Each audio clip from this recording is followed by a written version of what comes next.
L'actualité nationale et internationale. Waga FM, la radio leader. Waga FM, la matinale info.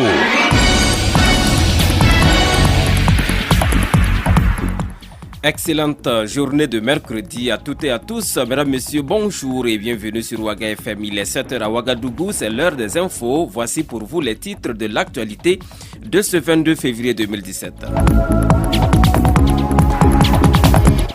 Un nouveau pas de franchi dans l'affaire Dabo Boukari. Une tombe a été identifiée à Pau comme étant celle de l'étudiant en 7e année de médecine disparu depuis 1990. Maître Benouende Stanislas Sankara, un des avocats constitués auprès de la famille Dabo, est rentré de Pau hier mardi en compagnie du juge d'instruction. Vous l'entendrez dès le début de ce journal sur Waga FM. Petit remaniement ministériel dans le gouvernement burkinabé, on en parle encore ce matin, cette fois-ci avec les réactions de quelques acteurs politiques et des leaders syndicaux. Tous ou presque attendent plutôt des actions concrètes sur le terrain.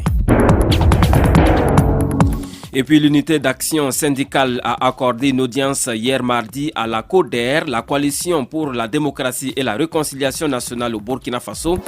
Vous vous en doutez, il était essentiellement question de justice et de paix au Burkina Faso, nous dira Salamatou Badini dans ce journal. Et puis nous sommes mercredi, le rendez-vous du jour, vous le connaissez désormais, c'est avec Ahmed Bakiono dans le regard citoyen. Mesdames, Messieurs, bienvenue à l'écoute de ce journal sur la radio de toutes les générations que j'ai le plaisir de vous présenter. Les infos sur Waga FM, présentation Paul-Miki Rwamba. Les infos sur Waga FM, l'actualité nationale. Je vous le disais à l'instant, hier mardi, une délégation conduite par le doyen des juges d'instruction chargé du dossier Dabo Boukari, des avocats et de quelques membres de la famille de l'étudiant disparu en 1990 se sont rendus à Pau dans le Naouri pour visiter une tombe supposée être celle de Dabo Boukari. Comment cette tombe a-t-elle été identifiée 27 ans après la disparition de l'étudiant Dabo Boukari? Réponse ici avec Maître Benouende Sankara. Il est l'un des avocats de la famille du disparu. Nous l'avons rencontré hier après-midi à son retour de Pau. Je vous propose d'écouter Maître Sankara. Et le juge qui s'occupe de ce dossier, c'est-à-dire le doyen des juges d'instruction, a pu concocter un certain nombre d'informations, des indices, et au regard des témoignages concordants, il a pu effectivement convoquer les avocats que nous sommes, c'est-à-dire Maître Prosper Farama et moi-même, plus les membres de la famille de Dabo Boukari, pour indiquer la présumée tombe qui se trouve présentement dans la localité de Pau. Je crois que c'est une information de taille dans l'avancée du dossier. Et c'est au regard des éléments d'information que le juge d'instruction détient qu'il a eu la certitude de nous indiquer cette présumée tombe. Mais il appartiendra toujours à la famille d'aviser par autre voie, par autre moyen, pour certifier si tel est son entendement. Mais en attendant, nous pouvons prendre acte de ce que le juge d'instruction nous dit. Et puis, dans quel état la supposée tombe de Dabo Boukari a-t-elle été retrouvée? Explication toujours avec Maître Benouende Sankara qui décrit ici la tombe en question. Nous écoutons l'avocat. C'est vrai que 27 ans, les intempéries, l'érosion eu quand même raison de la tombe, mais elle est toujours perceptible. Et il y a également beaucoup d'éléments d'indication qui font que la tombe ne peut pas se perdre. La tombe n'est pas supposée être connue de la population, mais il y a eu des indications précises qui permettent d'identifier la tombe. C'est pas dans un camp militaire, je l'ai dit tout à l'heure. Pas dans un cimetière non? Non, c'est pas dans un cimetière. C'est vraiment sur le bas côté de la route. Et puis, l'avocat précise aussi que la tombe est située non loin de la route menant au Ghana, dans les environs de la ville de Pau. Et puis, après cette découverte et avec les témoignages jusque-là recueillis sur l'affaire Dabo Boukari, peut-on aujourd'hui s'attendre à un procès dans les prochains jours? Rien n'est moins sûr, selon Maître Benouende Stanislas Sankara, que je vous invite à écouter à nouveau. Le procès dépendra des incidents de procédure s'il y en a. Autrement dit, le dossier peut aller plus vite si le juge d'instruction estime, au regard des éléments dont il dispose, qu'il peut rendre une ordonnance de clôture et de renvoi devant la juridiction du jugement. Alors, qui sont les personnes inculpées à ces... C'est le général Gilbert Guinguéré et le colonel-major Mamadou Bamba qui sont pour le moment formellement inculpés.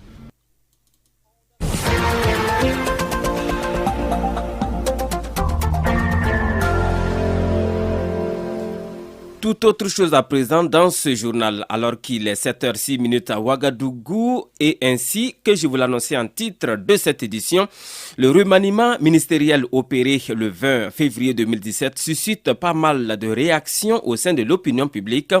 Et pour commencer, je vous invite à écouter les commentaires de l'UPC, l'Union pour le progrès et le changement, le parti de Zéphirin Diabry. La réaction du parti de Lyon est ici résumée par Rabi Yameogo, c'est lui le porte-parole du parti. Ses propos ont été recueillis pour vous par Ella Marie-Estelle Guébré.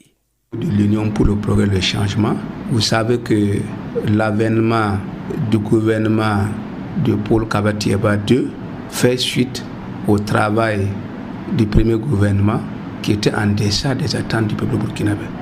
Donc, ce gouvernement, en principe, doit être la réponse aux problèmes qui assaillent les Burkinabés. L'UPC ne juge pas les hommes. L'UPC juge les résultats. Et nous attendons que ce gouvernement se mette à l'œuvre et qu'il produise les résultats escomptés au bonheur du peuple burkinabé. Toutefois, l'UPC peut faire deux observations. La première, c'est que ce gouvernement de Paul Kabatieba II est né dans les mêmes conditions que le premier. C'est-à-dire le temps de latence très long. En 2016, le gouvernement a mis trop de temps pour voir le jour. En 2017, c'est la même translation. Le président du Faso, depuis décembre, a annoncé le gouvernement et il a mis du temps pour avoir. Et quand on regarde ce remaniement, il est léger.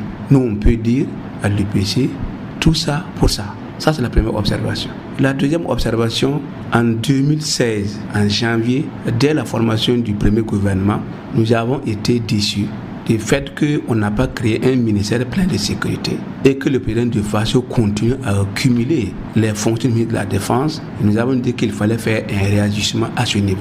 Nous pouvons dire que notre préoccupation et notre proposition, cette fois-ci, était prise en compte. Mais nous disons, une chose est de créer les ministères pleins et une autre chose est de les animer. Nous n'avons pas de préjugés chez les hommes. Nous attendons l'animation de ces ministères pour voir si l'ajustement et la création a apporté une réponse aux problèmes que les Burkinabés attendent.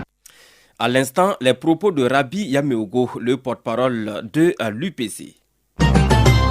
Et puis ce remaniement ministériel a été annoncé depuis fin 2016 par le président du Faso, Roch-Marc Christian Kaboré, et cela constitue un fait historique de l'avis de Rasmané Ouedraogo, président de la NAFA et premier vice-président de la CODER. Il trouve d'ailleurs que ce présent remaniement est la résultante d'une équation à trois inconnus. Écoutons-le au micro de Salamatou Badini.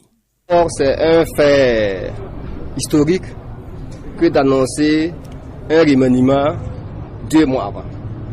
C'est une première. Revisiter l'histoire du monde, nulle part on a annoncé un remaniement 2 mois avant. Et quand nous avons entendu cette annonce, nous avons perçu une équation à trois inconnus. La première, c'est comment remanier sans accélérer l'implosion de la majorité. La deuxième, comment remanier sans retarder, voire compromettre la mise en œuvre efficace du PNDS. Et la troisième, comment remanier et redonner espoir et expérience au peuple burkinabé. Est-ce que ce remaniement suscite espoir, espérance? Les Burkinabés vont répondre. On a certainement évité l'implosion et nous pensons que les différents centres de décision se sont neutralisés entre eux et que nous constatons ce que nous constatons. Vous venez d'entendre la réaction de Rasmané Ouedraogo, président de la NAFA et premier vice-président de la CODER sur ce remaniement ministériel. Et toujours sur le remaniement ministériel, Paul Kaboré de l'Union d'action syndicale lui trouve qu'il n'y a eu en réalité aucun changement. Mais l'essentiel pour lui, c'est que le dialogue inclusif soit mis en avant. Nous l'écoutons au micro de Salamatou Abadini. Sans que c'est la peste qui a été remplacée par le choléra. Pourquoi j'ai dit ça? C'est le même. Bon, ils se sont réunis. Ils ont fait leur remaniement. c'est les mêmes personnes qui sont là-bas. Affecter Jacques ici, faire venir Paul ici, nous souhaitons bon vent, pourvu qu'eux aussi, ils puissent continuer ce dialogue inclusif, un dialogue franc avec les travailleurs. À travers même l'opposition, il faut faire un dialogue franc. Il faut que la population là soit intégrée de tout ce qu'ils font. Donc, par conséquent, c'est tout nous. On les souhaite bon vent.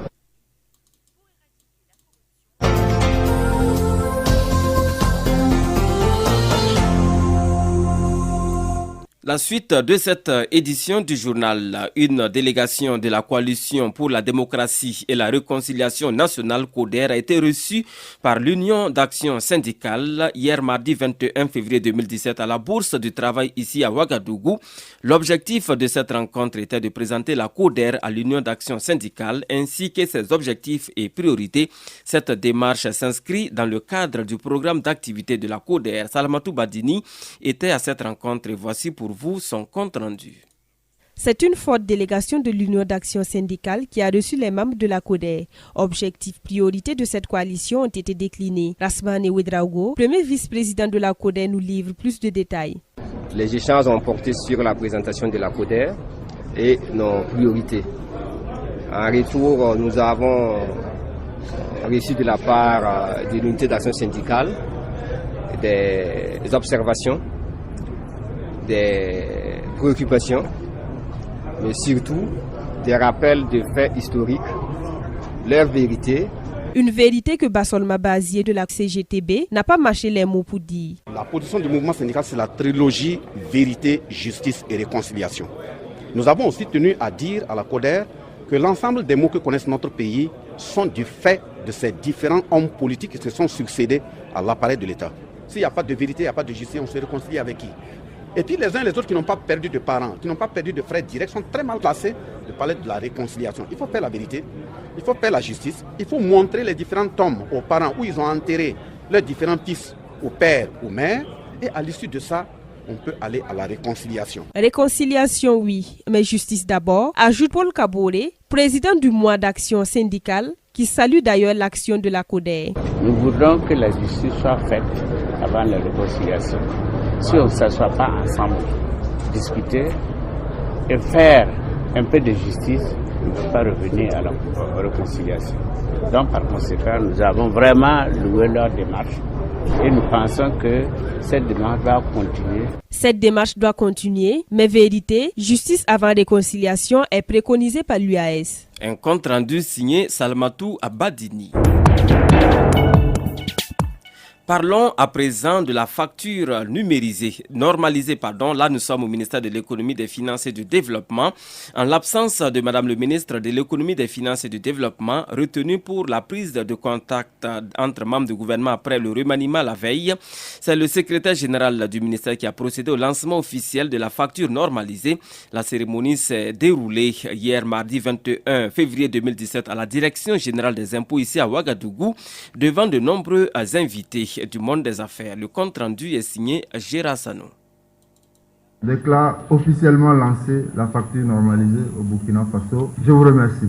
Un discours prononcé par le secrétaire général du ministère de l'économie, des finances et du développement Abel Somé, et c'est parti pour le lancement officiel de la facture normalisée dont le directeur général des impôts avec beaucoup d'enthousiasme nous explique les avantages. Adama Badolo. Le pays gagne d'abord en luttant contre la fraude et le faux. Donc en sécurisant les factures, les entreprises citoyennes ne vont plus, leurs factures en tout cas ne vont plus être on va dire fraudées, délivrées parallèlement. Mais c'est aussi pour l'État de sécuriser les rentrées fiscales. Le premier responsable de la Chambre de commerce et d'industrie du Burkina Faso partage le même sentiment de joie quant à l'avènement de la facture normalisée. Mieux, il entend entreprendre des actions de sensibilisation pour que tous les opérateurs économiques du Burkina Faso soient au même niveau de compréhension. Mahamadi Savadogo dit Kadhafi. Absolument, ça fait partie de notre mission, la sensibilisation, la formation, les informations. Donc, nous allons organiser à travers nos présidents des régions des sensibilisations à ce sujet.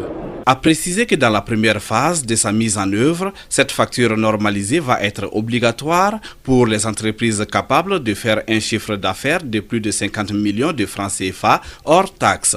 Progressivement, toutes les autres entreprises seront concernées, y compris celles qui évoluent dans le secteur informel. Un compte rendu signé Gérard Sano.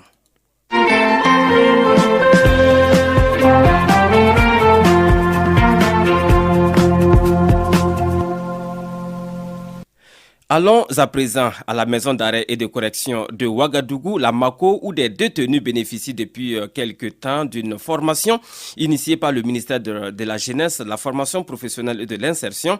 Et je vous propose donc ce compte rendu de notre reporter Aimé Sabadougou. Ce sont 150 détenus de la maison d'arrêt et de correction de Ouagadougou, d'un niveau minimum de la classe de 4e, qui bénéficient depuis décembre 2016 de la formation professionnelle au métier du bâtiment des travaux publics, option maçonnerie, initiée par l'Institut supérieur de l'eau, du bâtiment et de l'énergie ISEB. Une initiative que louent les bénéficiaires de la Mako, car pour eux, ce geste signifie que l'État attend quelque chose de ces prisonniers, notamment favoriser leur insertion professionnelle. Nous ne pouvons que dire merci pour ceux qui ont initié la formation. Merci d'avoir pensé à nous, à notre insertion sociale et de nous donner une chance de réussir après la prison. Et surtout, nous demandons l'accompagnement, le service après-vente de cette formation en quelque sorte. Parce qu'il ne s'agit pas de former et de nous garder ici. Il faut qu'on puisse valoriser ça. Ce projet a été initié par le Fonds d'appui à la formation professionnelle et à l'apprentissage FAFPA. Et selon son directeur général, cette formation vise à redonner confiance aux détenus afin qu'ils aient une vie meilleure après leur libération. Ibrahim Ouedraogo. J'ai bien apprécié le discours des bénéficiaires qui dit que tout homme est un potentiel pensionnaires de la maison d'arrêt. Donc c'est un devoir pour nous de les insérer après la sortie dans le tissu économique pour permettre en tout cas d'atteindre le développement de notre pays. La durée de la formation est de 9 mois qui sera sanctionnée par une attestation. L'exécution de cette formation se fait dans le cadre de la mise en œuvre du programme d'appui et de la politique sectorielle d'enseignement et de formation technique et professionnelle et vise la formation de 300 jeunes de Ouagadougou dans la région du centre, dont 150 jeunes détenus de la Mako. Le montant alloué par le FAFPA à l'ISEB est de 123 650 000 francs CFA.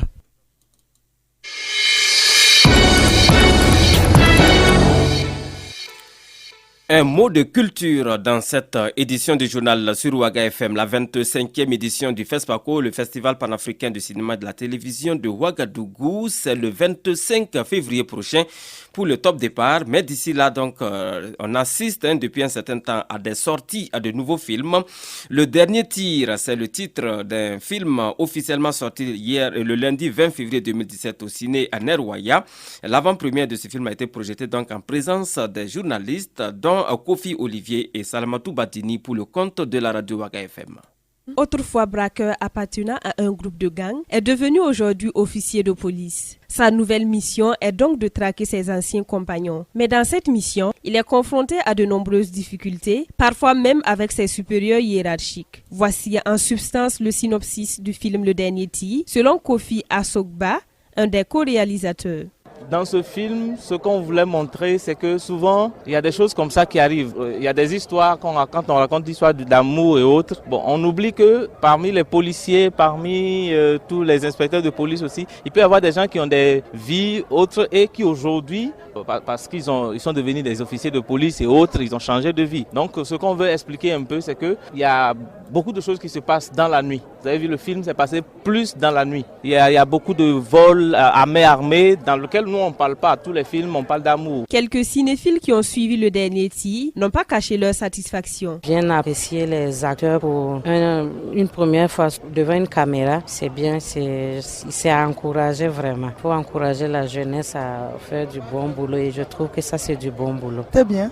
Pour un début, c'était pas mal. Il y a eu pas mal d'imperfections, mais je pense qu'à l'avenir, ils pourront peut-être corriger avec les critiques des industries. La fin, ça m'a marqué et j'ai pas trop bien compris, mais ça m'a marqué. Parce que j'ai pas compris quand ils ont dit on les a retrouvés. Je ne sais pas s'ils sont morts ou pas. Je vois que peut-être il y aura une suite. Mais c'était émouvant. Abdul Hamidou Bagué, dans le rôle principal de John, se dit passionné du cinéma et n'a trouvé aucune difficulté pour incarner le personnage. Je peux dire que c'est quelque chose que j'aime. Voilà, c'est quelque chose sans quoi on ne peut pas. Les artistes le savent, c'est une passion. Voilà. Je me suis senti très bien en jouant ce rôle, c'était fabuleux. Une chose, c'est de faire une œuvre, mais pour les prochaines, il faut encore faire mieux. Il faut aller au-delà, il faut écouter les critiques et parfaire. D'autres projections du dernier titre sont prévues au Ciné Nerwaya du 20 au 26 février 2017.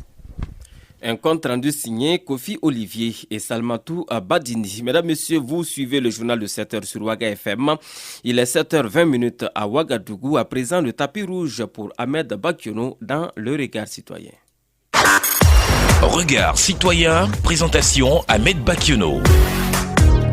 Eh bien, c'est le rendez-vous hebdomadaire de tous les mercredis. Nous retrouvons Ahmed Bakiono pour Le Regard Citoyen. Nous l'écoutons. Le Burkina n'a plus besoin de constitution, mais de contestation. Que vaut une constitution qu'on ne respecte pas ? Rien, même pas son pesant en papier. La seule loi fondamentale qui vaille actuellement au pays des hommes intègres, c'est le contexte. D'où la nécessité de disposer non pas d'une constitution, mais d'une contestation. Le premier à faire les frais de l'application de ce texte non écrit qu'il fait office de loi fondamentale, c'est Blaise Compaoré. À propos de la révision du fameux article 37, il avait la loi avec lui en voulant suivre les prescriptions de la Constitution. Mais Blaise Compaoré n'avait pas le contexte avec lui. En un mot, comme en mille, le contexte n'était pas favorable. Il a payé cash. Comme le disait le philosophe et écrivain français Jean Guiton, je le cite, « Il ne suffit pas en politique d'avoir raison. Il faut encore que l'opinion vous soutienne. » Fin de citation. Lorsque sous la transition, un ministre chargé des infrastructures, un certain Guy Gemdé, pour ne pas le nommer, a voulu goudronner les axes de parcours de son président et de son premier ministre et s'est heurté à un contexte défavorable qui lui a coûté son poste. Il avait pensé sécurité, mais le contexte ne s'y prêtait pas. Quand le général Djendjéré et ses hommes ont voulu tenter un coup d'État,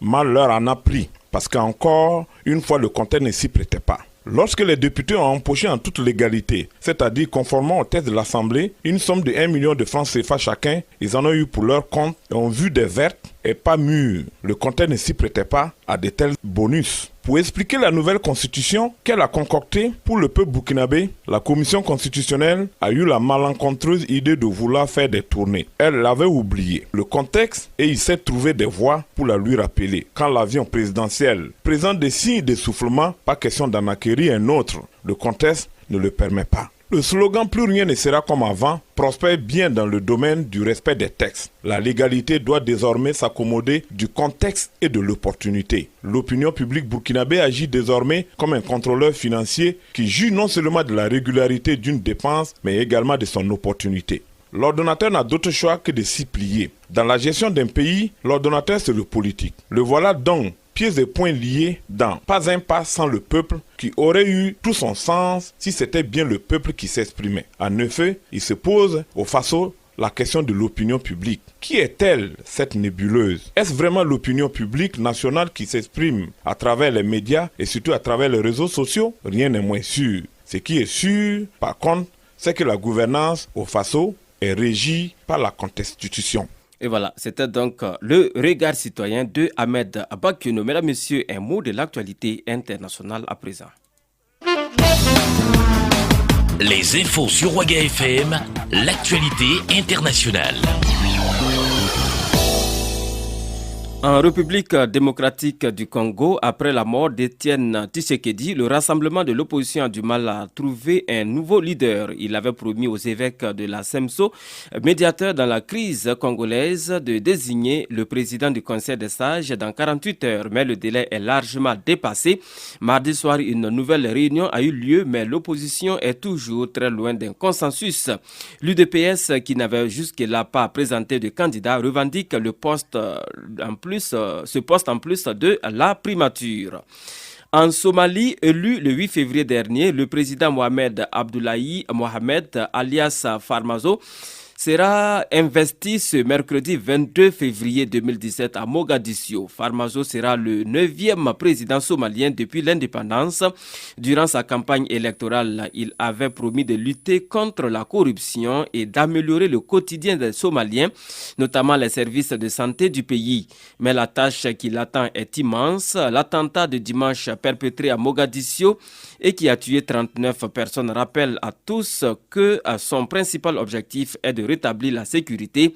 Farmajo s'est donné 2 ans pour éradiquer les Chebab, le groupe terroriste qui mène la guerre aux Chebab, le groupe terroriste donc qui mène la guerre aux autorités centrales depuis plus de 6 ans. Voilà, mesdames, messieurs, c'est tout pour cette édition du journal sur Waga FM, alors qu'il est 7h25 à Ouagadougou. Merci à vous qui nous avez suivis. Dans quelques secondes seulement, la une des quotidiens de ce mercredi à 7h45. Commentons l'actualité. Les infos reviennent sur la radio de toutes les générations lorsqu'il sera 8h à Ouagadougou. Merci de votre fidélité.